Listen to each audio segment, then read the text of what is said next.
What if a heavyweight icon returns, not just to fight, but to make history on African soil? That's the buzz right now. Anthony Joshua, former two-time world heavyweight champion, could be stepping into a Nigerian ring in 2026, fulfilling a dream years in the making. But it's not just about the fight itself. It's about legacy, infrastructure, national pride, and whether Nigeria's boxing scene can pull off a blockbuster. What we know so far. Here are the confirmed and widely reported details. Promoter Ezekiel Adamu has confirmed dialogue between Joshua's team and organizers in Nigeria about staging a major fight in early 2026. The venue being considered is the 50,000 capacity Abuja National Stadium, which would represent a major event capacity for Nigerian sports. It is said Joshua has long expressed a desire to fight in Nigeria before he retires, and he, along with his camp, reportedly regard an offer from Nigeria as a match made in heaven. Possible opponents being discussed include other heavyweight boxers with African roots or connections, names like Tony Yoka, Martin Bakoli, and even Deontay Wilder, who has ties via heritage, are floated. The Nigerian government is also said to be involved in facilitating the event. Why this matters? Hosting Joshua is more than another fight. The implications go far beyond the ring. 1. Global exposure and sports tourism.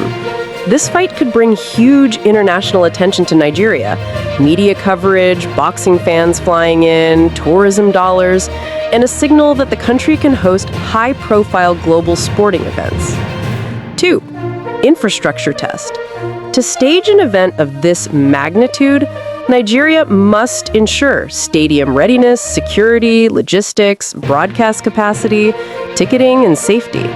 The Abuja National Stadium is large, but experience with mega events of this kind, environment, regulation, audience management, will be under real scrutiny. 3. Legacy and inspiration. For many young African boxers and athletes, seeing someone of Joshua's stature fight on home or ancestral soil is inspirational. It can motivate more investment, training, participation, and belief. 4. Economic impact. Beyond ticket sales, there are hotels, vendors, media, sponsorships, merchandising, and ancillary business that benefit. The ripple effects on the economy can be significant if handled well. 5. Joshua's career narrative. He's spoken publicly about wanting to fight in Nigeria before he retires. If this comes to pass, it could be seen as a capstone moment, a return to roots. Also could affect matchmaking, who he fights, under what terms, what the purse looks like. Challenges and what could go wrong.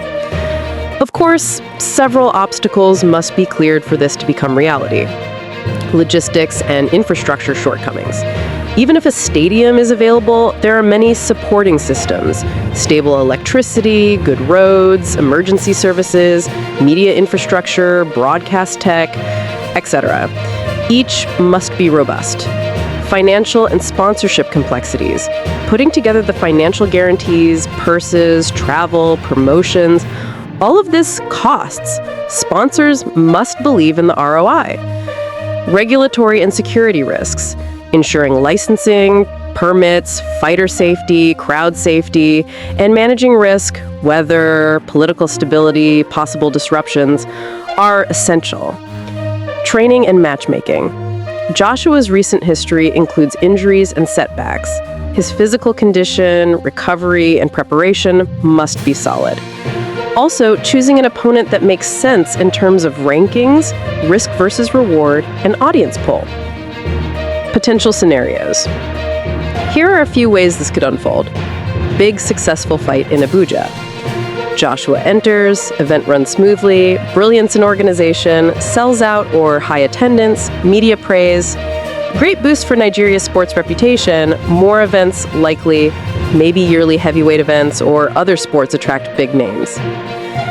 Joshua fights another African opponent. Could focus on opponents like Bakoli or Yoka, making it a symbolic all-Africa bout. More local interest could reduce travel costs, amplify local narratives. Delays or cancellation.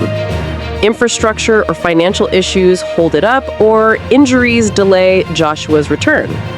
Disappointment, potential reputation risk, fans may lose trust, another country may pick up the opportunity. What to keep an eye on. To track whether this fight is likely, official announcements from Joshua's camp or promoter, dates, opponent names, government-level statements confirming support, permissions, security protocols, venue confirmations and prep work in Abuja or wherever chosen site is, sponsors coming on board and ticketing logistics opening. Joshua's physical readiness, injury status, training footage. Conclusion. The prospect of Anthony Joshua fighting in Nigeria in 2026 is electrifying. It's not just a sporting event, it could be a landmark moment for African boxing, national pride, and Nigeria's presence on the global stage. But making it happen will require serious coordination, financial investment, and flawless execution. If it works, it could be more than a fight. It would be a legacy. If it stumbles, it might settle into what could have been. For fans, promoters, and Nigeria alike, the hope is high. The pressure is on.